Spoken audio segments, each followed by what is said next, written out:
This is really cool. This is a huge honor. 7 years ago, we started our business, and I was listening to him. He was my mentor. He was the guy that I was taking notes for him at the meeting. He was the guy that said, hey, you need to forget about the features and talk about benefits. You need to really focus on what your client needs and what your client wants rather than what you want to give them.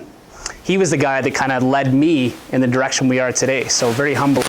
Our view it was totally reciprocal. It still is today. So thank you so much.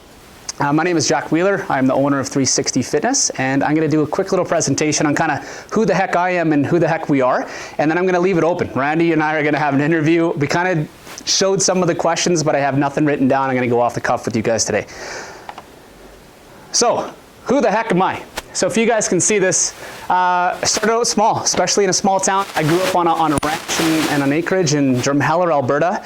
So I'm not from the big city. I have no idea what I was doing getting into business. I spent 6 years on the East Coast in New Brunswick going to university. And I'm a fitness guy, but I have a degree in international relations and conflict studies.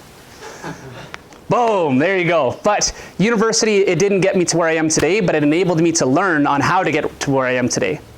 So back in the day, I was doing the same thing that I was doing with you early, is I was doing what I should have done, right? Hey, yeah, you gotta go to university. You gotta go do that post-secondary. You gotta go do that one course, right? You weren't doing what you wanted to do, and I discovered that over the time. So I moved back to Alberta after university, and I finally figured out that, holy crap, fitness could be a career, right? It was a passion. It was just fun. It was something I did in my spare time. I went and did certifications and night courses just to kill the time in between classes. It was something that was fun, and it was motivating, and it was encouraging for me, and I witnessed my own body changing, my friends and family, so I just fell in love with it. But there was no way, when I was doing it, that your passion could ever be your career. No one's ever going to pay you to do push-ups with them, right? No one's ever going to pay you to tell them to eat broccoli and chicken, right? That didn't exist. But through time and time, I found out that, holy crap, this could actually happen. And my wife and I, we founded 360 Fitness 7 years ago in Red Deer, just down by the Vats on the west side of the building. And today we have 3 locations. So 2 are running, Red Deer and Sherwood Park. And then my business partner and I, Brooke, this is Brooke, our awesome general manager in Red Deer. We signed the dotted line on our 3rd location in Calgary just last week, and walls are being demoed as we speak. So it's super, super exciting. We got into business 7 years ago at the last recession. We're opening the 3rd location in another recession. So there is absolutely no good time. There's only the time, right? So just remember that, guys. So a lot of people think of 360 Fitness, and when they think of it, they might say that we do certain things. They might say that we do one-on-one personal training. They might say we do small group training. They might say we do nutrition coaching. They might say we do supplements. They might say we do initial assessments and that kind of stuff. But they're really wrong. And this is where the brand, I love that quote where it said it's an example of kind of your identity and your values, right? So what we do is not our brand. It's kind of the ends to justify the means. This is what we do. We don't do personal training, we change lives. That's what we do. That. One-on-one personal training, semi-private training, nutrition, all that fun stuff, that's our what. That's at the end of the spectrum, right? It doesn't matter what we do to get there. This is what we do. So when someone comes into 360 Fitness for the first time, like, hey, what do you guys do here? We change lives every single day. Holy crap. That's a lot cooler than say, hey, we're one-on-one personal training. Well, so are other 20 places in town, and 100 in Alberta, and thousands in Canada. So what makes you different is that we start with why, right? So why are we doing this? It's because of this. This is cool. These people will never be, I bet you feel like $1 million, right? New Dwayne and old Dwayne are not the same person. And that's cool because we can see that transformation from start to finish. We can see it in their eyes, we can hear it in their voice, we can see it in their actions. It's super cool. Our jobs are awesome because we get to do this. If we woke up every single morning to do one-on-one personal training, yeah, it's kind of boring, right? Counting to 8, 3, watching the clock, watching tempo, that's boring stuff. but this is what you gotta do. So our mission, guys, is to change lives. And our mission starts with why, goes to how, and then to what. Has anybody read Start With Why by Simon Sinek? It's very cool. This is off him, right?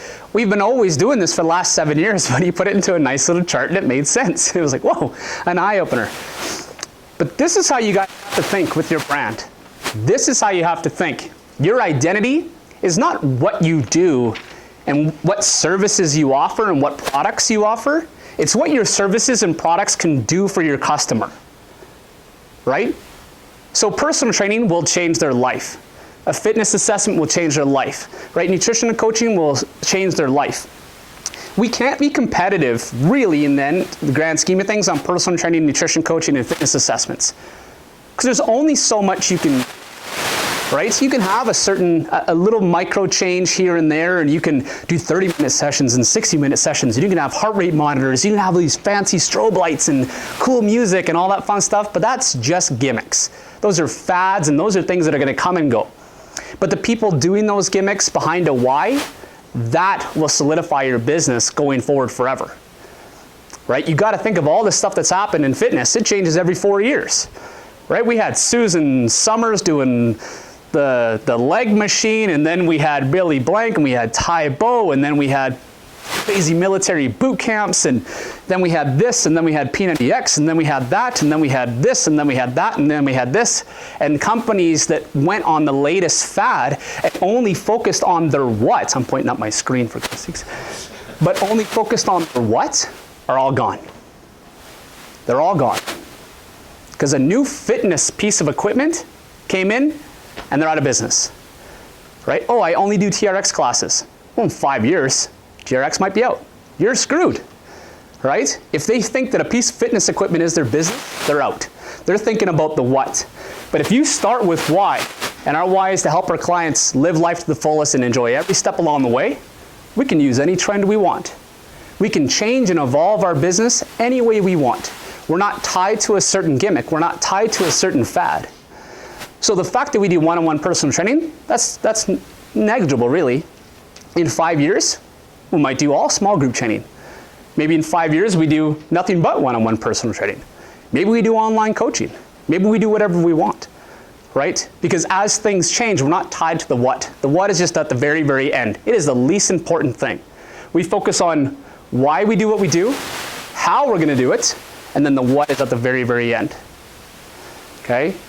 So when you're building your brand, your core values, your projects, everything start with why. And it starts to make sense. It starts to click. It really, really does, guys. And then the big picture happens. The big picture happens not easier, but you're a lot more grounded in your decisions, right? So if you're basing all your services off, or your offerings off the what, you're gonna be out of ideas really quick. But if you can talk to your clients and say, hey, how can we help you change your life for the better forever? You do whatever we want. And your hands are untied, right? You have freedom in your business to change your brand or evolve your brand as you see fit, which is really cool.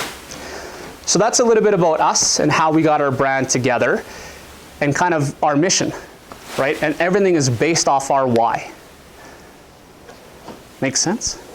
Cool. I guess this is our interview questions.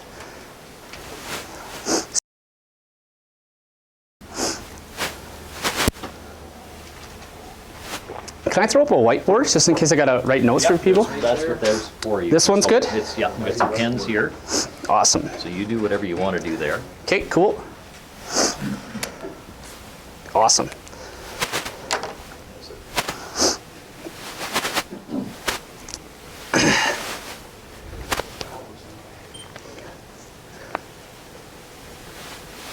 If you need this, we're all done. Nope, I'm going off the cuff.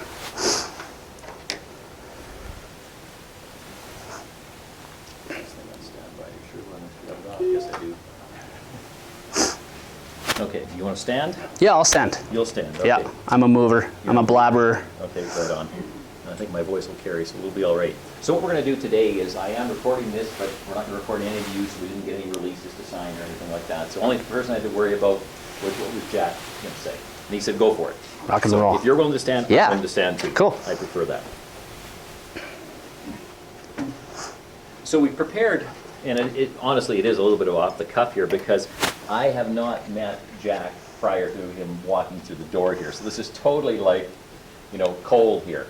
So it's all right. Did we have some of these questions arranged ahead of time? Absolutely, because what we wanted to do is to bring this together as far as the whole theme behind here, and we can get Jack to speak to these, and then maybe share some extras on this. So what we'll do is we'll get started right at the top here, and what I sent it to him, I said, tell us a bit about yourself, which we've got here, what you do here in Red Deer, which we do have, but if I met you at a charity event, how would you describe what you do so it reinforces your brand and your story? So if you just want to kind of elaborate on that. So the first thing we always say, honestly, when people come and say, hey, what do you guys do there, is that we change our clients' lives. Right. It's super easy to say, and imagine that as a business card, right? That is just game changing, right? So we start with the why, and then we have their attention. Yeah. We really, really do. So when that prospect or just the friend or family member comes up to you, they're in awe at that moment, and now they want to learn more, right? So a lot of people will start with, features, like, on a car, like, oh, it's a convertible, or we got 180 horsepower. That doesn't mean anything, right? So when you start with the benefit to that person and said, hey, that convertible, you can drive with the top down, you can have the wind in your hair, you can go along the coast and have a beautiful ride. 180 horsepower can get you out of all those sticky situations on Highway 2. It's going to give you enough power for your family and all that fun stuff. That's what you need to start with, right? It's not kind of what your service is, but what your services can do for your person. So that's what we always introduce ourselves with when we tell our staff and we tell our managers, and we have it on our websites, we have it on all of our branding, is that we change lives. How we do it is a certain way, and then what we do is negligible, but we do it that way as well. So that's kind of how I would introduce myself and our brand. And it gets people thinking. Exactly. That was what I was going to comment on. When you say you change lives, my natural inclination is to say, how do you do that? Yeah, exactly. So he really does lead you into his story and part of the brand there. So I do appreciate the way you structured Cool, that. thanks. Right on. So he's gone through a little bit before already here, Jack has, but I had specifically asked, how did you get your start? And if you want to elaborate or make any other comments on starting. Yeah. Okay, so I started from the ground up. Yeah. So again, when I was in high school and university, I was in fitness industry, but it was more like for fun. People were actually going to pay me to work at a gym. It's like, oh, sweet, cool. Little did they know, right? I didn't know what I was doing.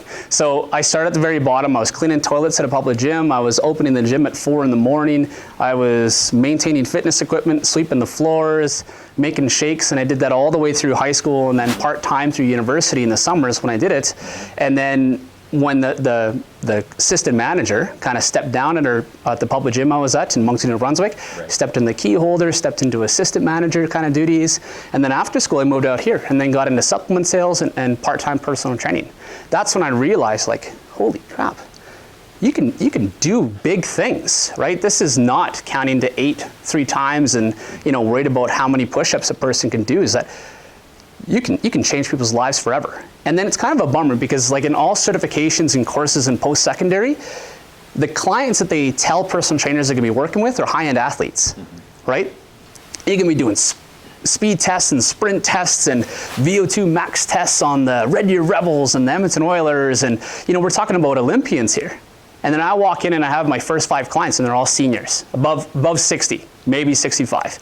Woof, what the heck? No one told me they're gonna have bad knees, right? But then you can actually see a big change in that person. Taking an Olympic sprinter from, a 10-second 100 meter to 9.9, it's huge for them, but it's not all that gratifying, really, right? But if somebody can go up the stairs and not be out of breath, they can keep up with their grandkids at the playground, they can do the things they love to do, they can water ski, they can do whatever else, they can lose 90 pounds and entirely change their lives.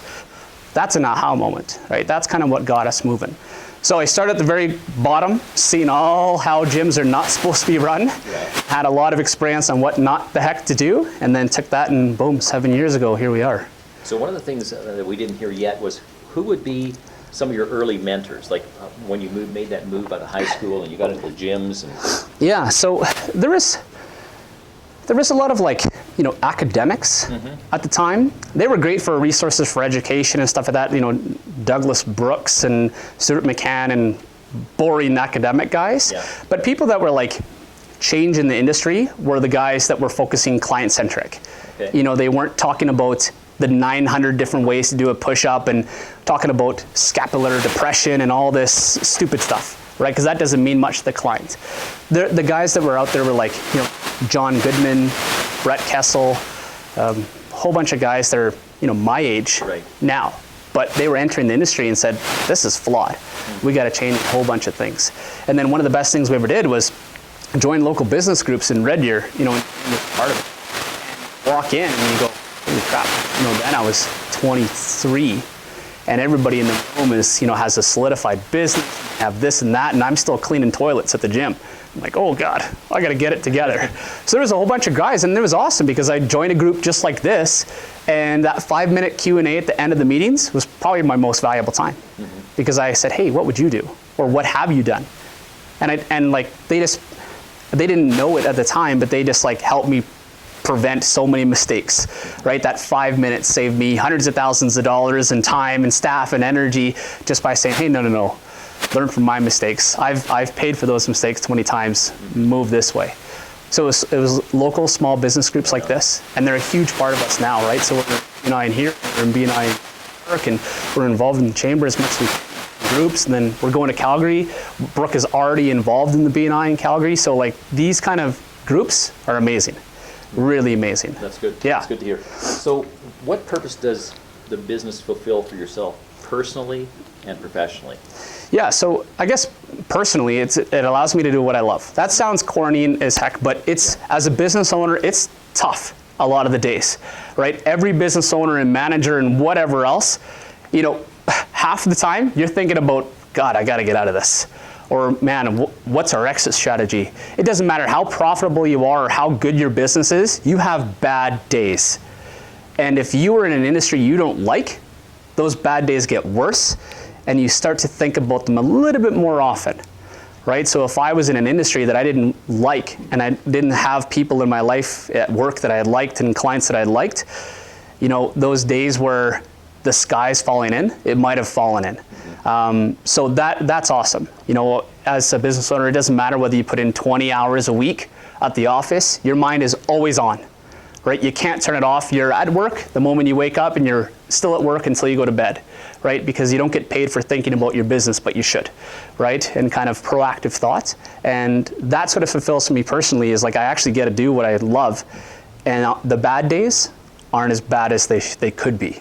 And then personally, I got 2 little boys at home. I have a beautiful wife. It enables us to do what we want, when we want. We're not making tons of money, but it allows us to do the freedom stuff, right? So I can be home with my kids if I need to, right? I can take a long weekend if I need to. I can work whenever. I can work, I was telling Darcy, you work at 7 p.m. till 1 in the morning when you have 2 kids, because that's when it's quiet, right? It enables us to get stuff done on my own terms, which is great. And then hopefully leave a legacy for the kids. Yeah.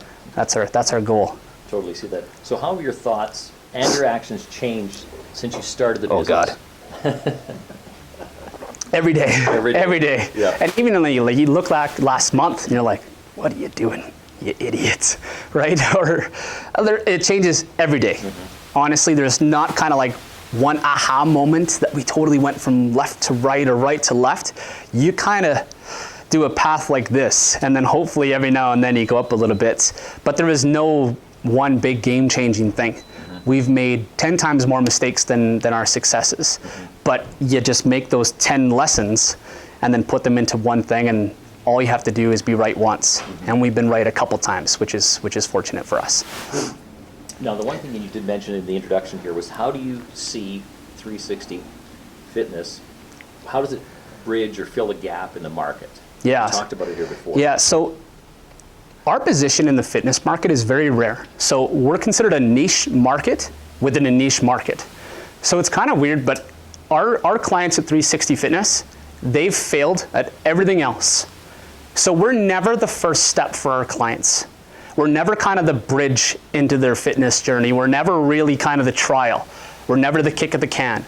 We are usually the last resort, Okay, so it's kind of a unique situation, is that people come to us ready. They come to us ready because they've failed 20 times before, or they've had minor successes and relapses. You know, they lose pounds, they gain 12, they lose 15, they gain 20, they go run a marathon, think they're all stars, and then take a month off, break their knee, whatever else, right? So our clients are usually like 40 and 50-year-olds that have tried public gyms. They've tried personal trainers at public gyms. They've tried outdoor boot camps. They've tried, you know, Jenny Craig and weight loss and fad diets and crash diets and everything underneath the sun. Right. So it's kind of nice because it's not like selling a used car in the lot. Somebody's coming in saying, I need frickin' help, right? I'm pulling over and asking for directions. So that person is emotionally connected to, you know, joining and committing. And that's how we call it, kind of like assistant buying. We never sell anything. We just tell them like, hey, good job. Let's do this. That's where it fills the gap. Really, when it does, is that we're kind of the last resort. The person is ready for it. And then we enable it to be as, I shouldn't say that. When they're here with us, they're emotionally driven because they think that they're going to fail again. So our position in the market is to really enable trust right off the bat. Because 10 other people down the road have told them, yeah, you can do it this way, and then have left them, failed them, told them wrong things. So we have to like correct whatever the industry before us has done. So that's kind of where we have that stopgap. And then people come and see us, which is great, right? It's not in my notes here, but I did want to ask this. How do people find you? Well, Like, what are you finding where that market is like coming we have a very driven prospect, right? So we have a whole bunch of different ways that people can find us. You know, social media, websites, networking events, public speaking. We do a ton of workshops free for our clients. We did the summit, our charity events, a whole bunch of different things. But it's usually 10 touches before somebody actually like comes in and wants to like buy something from us, because they have a really low trust with the industry. And it's totally understandable, right? You have all these info gadgets, you have these lose 10 pounds in 2 days by eating cabbage soup and whatever else, and like, you know, this thing that's gonna shock your abs, you're gonna get a 6-pack in 7 days, and like all those things are real, right? And people buy them and use them and they have false hopes. So it's usually the 10th time that somebody kind of comes in contact with our business that they actually go, oh, right, now I know. You're a real person with real solutions to my real problems, right? That's kind of where it is. And then they start to understand that we don't sell all this gimmick crap. And like, you know, a lot of times we have, you know, our main packages are 4, 8, and 12-month terms. So when they come in and like, hey, can I do like a free session? No, because that has not got you anywhere in the past. That's right. Right? So we're going to think about long-term right off the bat. So it's tough. It's tough for the person, the first 9 touches, but that 10th, they kind of have eureka moments and go, oh, right, I should have done it the first time, right? Yeah. That's kind of cool. That's where we fill the gap, for sure. Okay. This is the question that I did want to ask. I think most people do anytime you're listening to somebody who has a successful business, and it's kind of with the wisdom of hindsight, what would you tell your younger self, and how would you do things differently? Oh, I would have started thinking big picture earlier. And I would have started to think of like team first.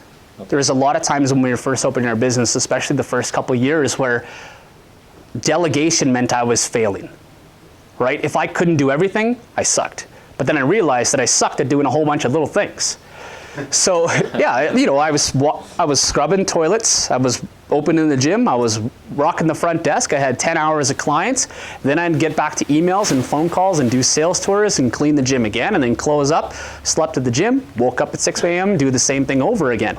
And then I found out that I sucked at all of them. You know, I was the worst custodian we ever had. I was probably the worst personal trainer we ever had. I suck at emails, I can't answer the phone. I'm like, whoa, what am I doing? So that's where I would have stopped and said, hey, you can't do it all, and you're not doing yourself or anybody any favors. So I would have trusted people a lot sooner and not had such a bad taste in my mouth about delegation, right? And there was people chopping at the bit. Like, now I'm giving positions and creating positions for people and creating job descriptions for things and opening gyms and growing from within. And then, you know, Brooke, my first kind of managerial hire, like, was breaking down my door, like, give me more responsibilities, like, let me do this, like, let me go. And I was like, oh, you know, I got it. So what did he give up? Cleaning toilets? That's right.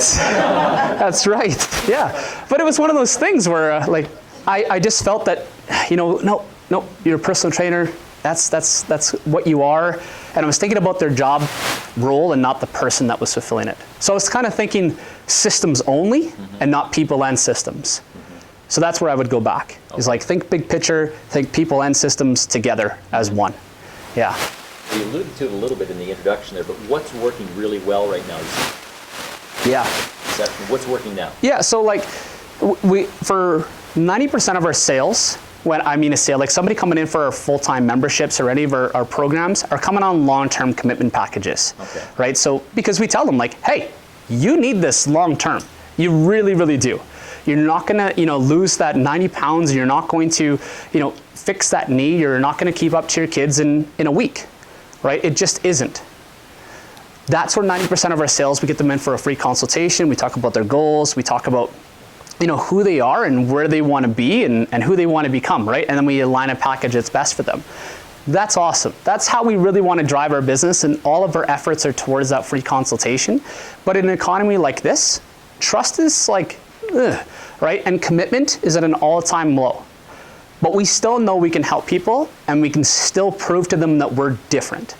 So right now we have a whole bunch of things called low barrier entry offers, LBOs, or kind of like trials at our gym, which are a full service of our entire menu, right? But just in like 21 days or 6 weeks, right? So it's kind of like a sample of our full service where we over deliver big time. And it's not at a price where people are just kicking tires and Grouponing. We charge a premium. We charge more or less the same rate as what our full-time packages would be, but just take the commitment out of it. So instead of a 4, 8, or 12-month plan, sign up for 21 days. Sign up for 6 weeks. And we don't give it away for free. It's none of that stuff. We charge a big premium on it, and it's got to be paid in full up front. Because it gets the people like away from kicking tires and just kind of buying it that's on sale, right? How many people have bought stuff on Groupon or online and then never used it? Right? That's the way that a lot of fitness industries are built, a lot of boot camps and that kind of stuff. With us, it's like, nope, it's a huge fee up front. It's gonna hold you committed. And then our entire goal for the next 6 weeks is to show you that you need to commit long-term, right? And Brooke is fantastic at that, at building relationships with the people and then delivering results in the back end. And then, 30-40% of them convert to long-term members. But they have that scared, tactic about committing long-term in an economy like this, because they don't know when their next paycheck's going to come from. And they don't know if their husband up north is going to lose their job or the wife at the bank is going to lose their job and that kind of stuff. So they're not pinching pennies, but they just don't know if the income's going to be there in a month or two. So what we do is we prove it to them and then make our service absolutely invaluable, where they'll get rid of their cable bill and they'll get rid of their phone bill before they get rid of the gym bill. It's kind of like it's a necessity, right? It's like having running water in your house. So those low barrier offers are really working well for us. Yeah, and then it helps with, immediate cash, right? And helps us do other cool things. And then it helps us over deliver that service. And our trainers don't really know that person isn't a full-time member or a trial member, so they don't treat them any different. So from day one, they're going, where do you want to be in 6 months? I'm only here in 21 days. Where do you want to be in 6 months? Yeah. Right? We get them thinking big picture right from the get-go too. That's what's working well for us, is like a small trial of our main service, and then hopefully getting them on the back end. Okay. Yeah. Now, this is not on here, but I'm going to ask. Yeah. You're doing coaching internally. We can hear that. You've got training internally. Yep. Personally, where do you look for your coaching training? Yeah, so we're part of a couple masterminds, and then we have 30 people on our staff, which are super awesome. So we have our own internal masterminds, Dream Team Tuesdays and whatever else. So we always go from within first, but then we're a part of a mastermind that's Alberta and BC and Ontario. There's people from Ontario that we meet for kind of like retreats, or mental retreats, where they're not, big stage and someone's just talking to you for 8 hours. It's, you have to present. So each one of those people in the group would do something like this. Yeah. It's like, hey, what's working for me right now? I'm going to teach it to you. Yeah. And the next person, what's working for me? I'm going to teach it to you.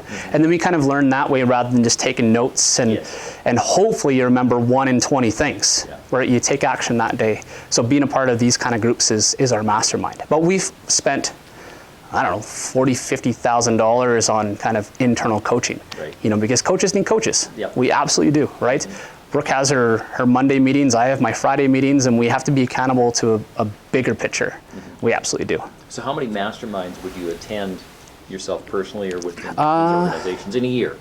The retreats, we try to Yeah. do them 3 times a year, something like that. And then our executive team, we get together every single month. Okay. And we kind of get off site. Yeah. Just like close out the entire world, put up, a spreadsheet and let's go.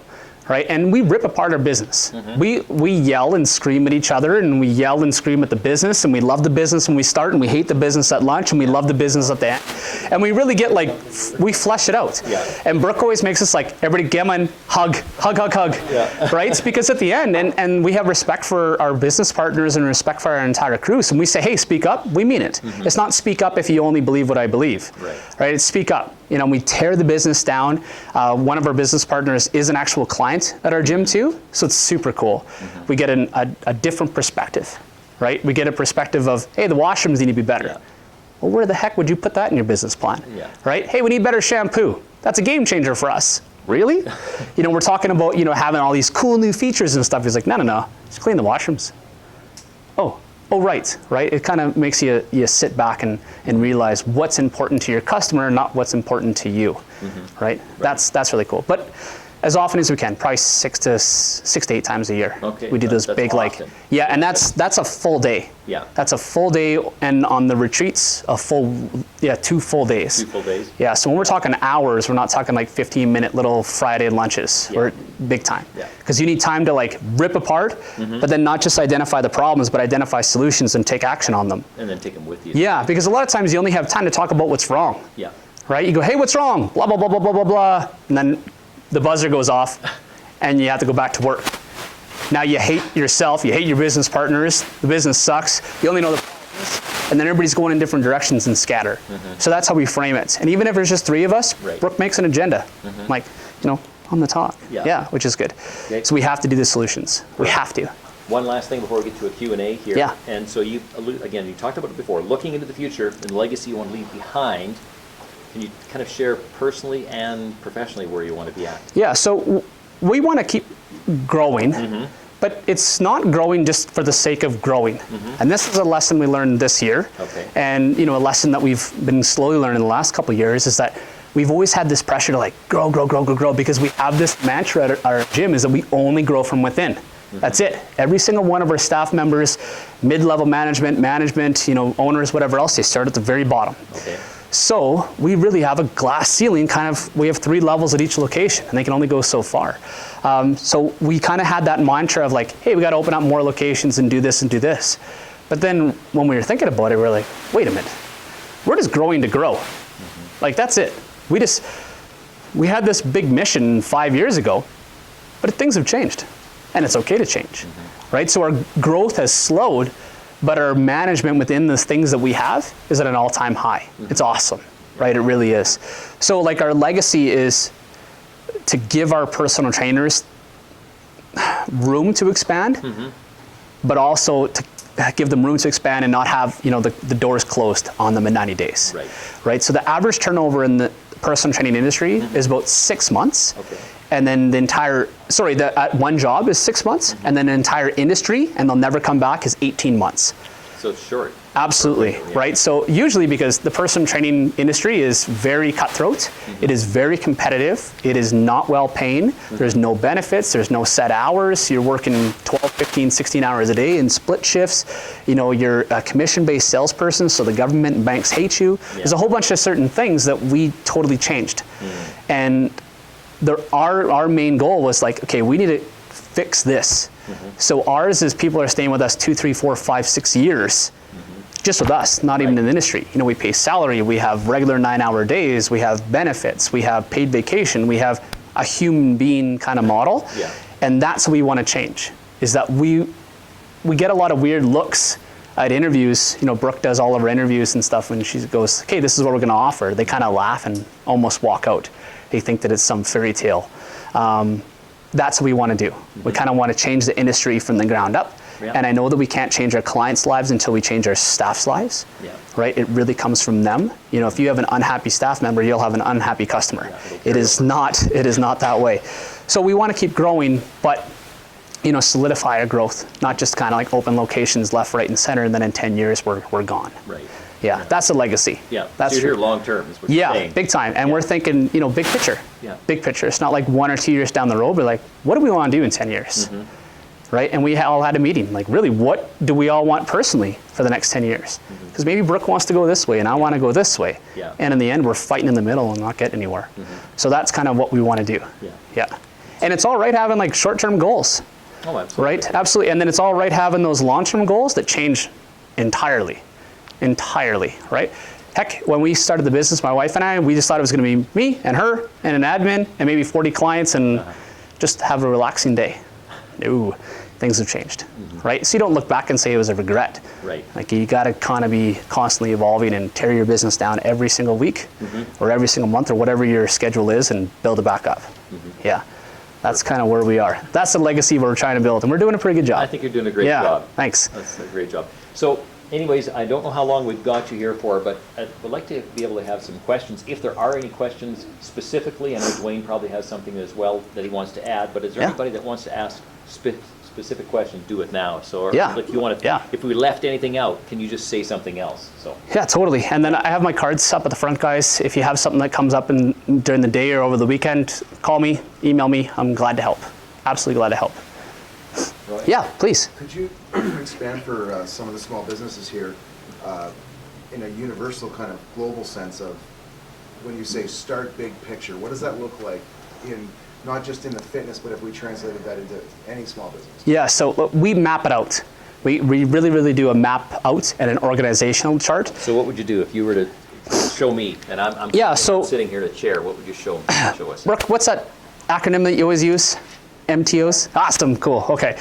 So we always have like an MTO for everything. It's kind of like, that's our minimums, that's our target, and that's kind of outstanding. So we have 3 scenarios for everything, and all the business planning has to fit in all 3. So our business model has to work if we're doing crappy. And our business model has to work if we're on target, and our business model has to work if we're absolutely rocking it. So we can't just like build a business model and build a business plan just by like if things are going awesome, right? 2014 into 2015 was our best year, right? We've kind of plateaued right now, but plateauing in fitness industry in a recession is winning, right? But if we look back and be like, man, we're sucking, we're failing, right? We haven't grown this year or whatever else. And we're like, hey, we're hitting 2 out of the 3. And we map it out with that, the business model has to work. And then we also map it out on these targets, how our organizational chart will look as well. And then we fulfill the needs within right then and there. And then we have exact targets that we need to hit to hire new staff, to fulfill new duties, all that fun stuff. So each of these roles is a person and a responsibility, a job description. So it's an advancement objective. Exactly, right? And we know exactly when we need to do things at what point and then where it makes sense. So for instance, we were talking about opening a Calgary location right now. We need honestly like 2 staff. We need 2 to 3 staff max to get it up and running.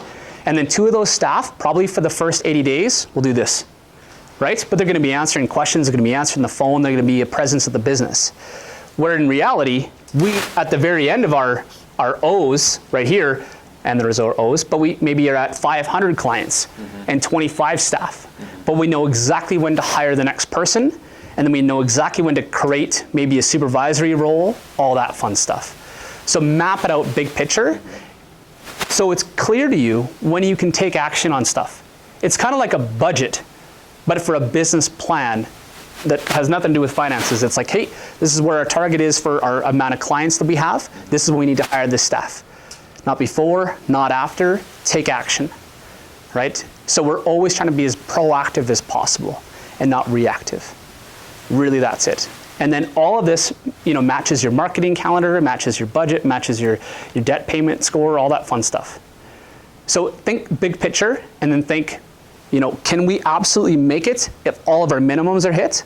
Can we make it if our target is a hit? And then what the hell are we gonna do if it's outstanding, right? When you say outstanding, way above. Yeah, absolutely, right? So we have a lot of clients, our margins are healthy, our staff are good, we don't need to hire people, we don't need to fire people, we're good, and we're steady.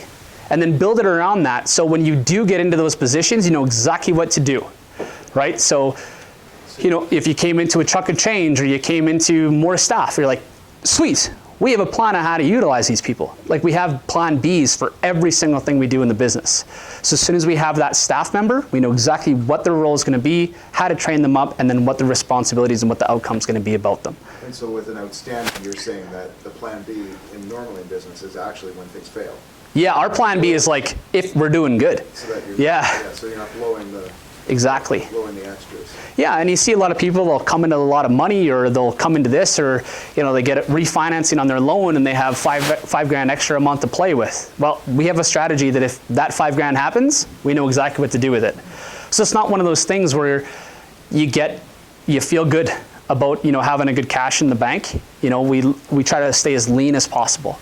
And we have a plan for every single thing. So when you're going over target, so you have a target, monthly target, and so they're in the food and beverage industry, but we just like for parties, things like that. Yeah. So it's outstanding that we know what we're going to do with exactly. that plan B instead of just throwing it in the bank and. Yeah, you're like, oh, cool, right? And then you're making 0% on it and paying fees, right? Like our Januaries pay for our Junes and Julys. Our Septembers pay for our October, Novembers, and Decembers, right? So we kind of have that. So we have our peaks and valleys, and they're very expected in the fitness industry. And we know that if we have a really good month, no, we didn't. We're gonna have 2 crappy months coming up, right? So it's like plan ahead. So, you know, build yourself up on the bad months and then get that ego down on the good months. But if you have a plan, if you have a structured thing and you can see it and map it all out, it makes a lot more sense. It's not just like, holy crap, we did really good. No, we planned on doing good, right? That was in the cards, right? We just checked it off, right? We didn't do anything fancy. We just did what we were supposed to do. So take it and then run with it because you know something's gonna happen. You know it. May I ask just one more question? Yeah, please. Yeah. In the outstanding file, so what would you say maybe 3 top priorities? You said the first priority you talked about was that if you have outstanding, you're getting ready for those lean months. Yeah. What would be like a second or maybe a third priority that you think in business? Yeah, so we kind of like run our business really off like number of clients, Okay. net client gain. So we gain members and lose members, right? But are we actually like growing our business? And we don't talk about any of those numbers. Like none of these are financial numbers, operation numbers, and then the finances kind of take care of them, right? And then another thing is too, is lifetime client value. So in other words, average expenditure rates. So like how much is one member spending with us a month? Right, so like those are really like our MTOs is like, cool, well, if we have 100 clients, that might be our minimum to operate, right? We might not be able to be profitable, but we're paying our bills and paying our staff, right? Our net client gain, cool, maybe we're growing by 5 to 10 clients a month. Ooh, okay, well, you know, maybe we grew by 20 one month. Well, next month you might be negative 10, so like kind of plan for it. And then our lifetime client value and our average client expenditure rates. Right, so everybody here that has like contracts with members or clients or whatever else, they know that the contract is not exactly what's going to be in the end, right? So they might default on ones. They might need to take a break. They might need a medical leave or an emergency or something like that, or they'll change memberships or change programs. So we don't go off ticket price because ticket price is like if all is equal. Right? If they didn't lose their job, if they didn't get pregnant, if they didn't have to move out of town, or maybe they need to like, hey, my car broke down, can I extend it by a week? How much did they actually spend with you? Take your revenue divided by your clients, that's your LCV and stuff, and then how long that person is staying with you. So you need to know like to the date, how long does an average client work with you, right? And then you can take a look at how much it cost you to get that person, and then how much revenue you got from that person, and then work backwards. Was it a profitable scenario? Right? But these are like our MTOs. Those are like the big kahunas. We call them KPIs at the gym, right? KPIs have MTOs, stupid acronyms, but every single performance indicator that we have has kind of like, oh crap, pretty good, wicked, right? Every single thing on there. So we know that if one KPI is suffering, we can isolate the problem. Rather than losing 10 grand one month and go, whoa, what happened? Look back and say, that's what happened. Take action. Right? So thinking big picture right from the get-go is like our first client, that's just a part of the plan, you know, to get to 100. Right. We knew that it was a plan. We weren't like, hoping for the next person to come to the door. We had an action plan for 95, 99 clients down the road. We knew exactly what we were going to do to get them, when we were expected to get them. So if we're ahead or behind. So we don't give ourselves a pat on the back, but we don't give ourselves kicks in the ass because we just face facts. Yeah, big picture, right from the get-go. Thank you. Yeah, no worries, glad to help. Anybody else? Yep. Yeah, please. So when you first were speaking about your business, you said that people came to you in the last resort. Yeah. You said 10 touches. Yeah. So when you look at the pictures of like a transformation from someone's lost 80 pounds to whatever,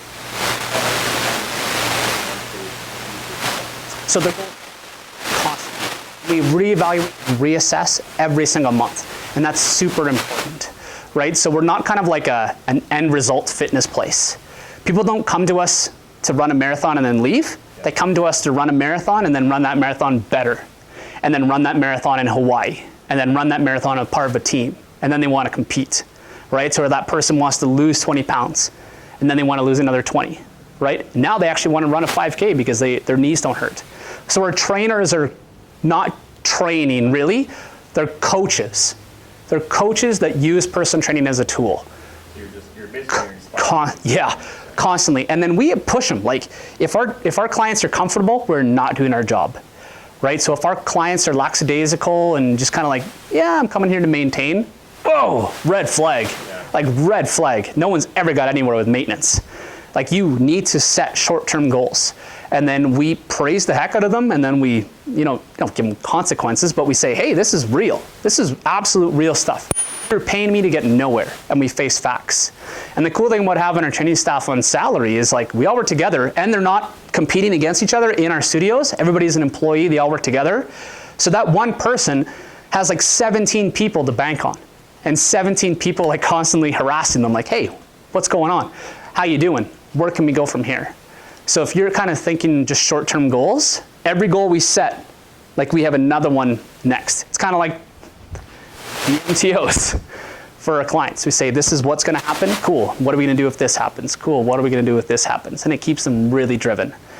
So like a lot of those people that were up there, that wasn't their goal when they first came to us because they didn't think it was possible, first and foremost, right? Lose 100 pounds in a year.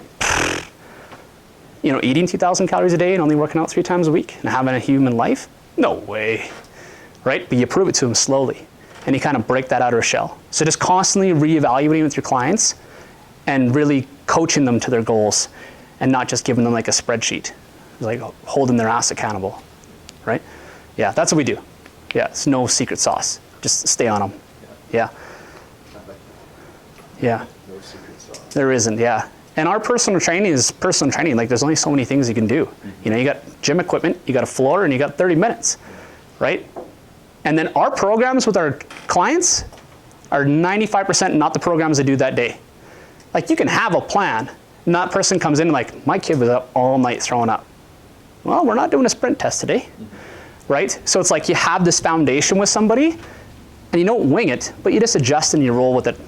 You really roll with it, especially our clients. Like our average age is 45, looking to lose 20 to 60 pounds and just like get up the stairs without being out of breath or like fit into your favorite clothes. Like those are the goals, right? So sometimes it doesn't matter if you do 100 push-ups a day, but if that person made it to the gym, they've already won. Like, it doesn't matter what you do. You can walk around the block, success, because that person is not going to do anything else. So kind of like just staying on them. Staying on, celebrating success, that's huge.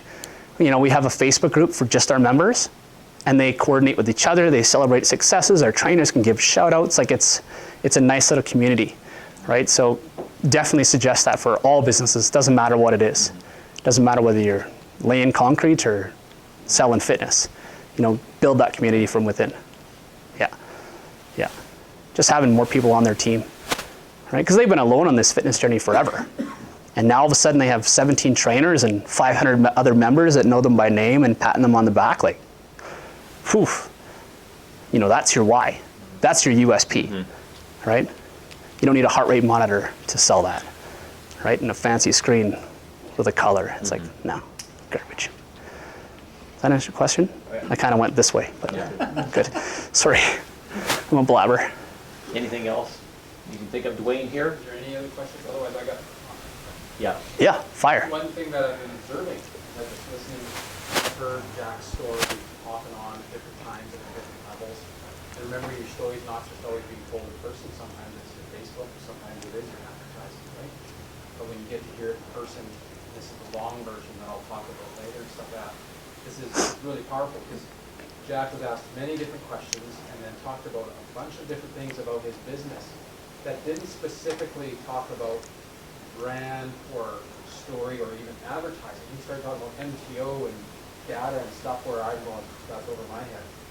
But everything he talked about today, you see how natural it was when he was asked those questions. They came out because he knows his business inside out, that it all comes out of knowing his story really well. He knows his brand DNA. So when it carries through, with even talking to the MTO level of things, he's doing that because his big why is to change lives. Yeah. And that's why he cares about every detail and every employee and everything so much.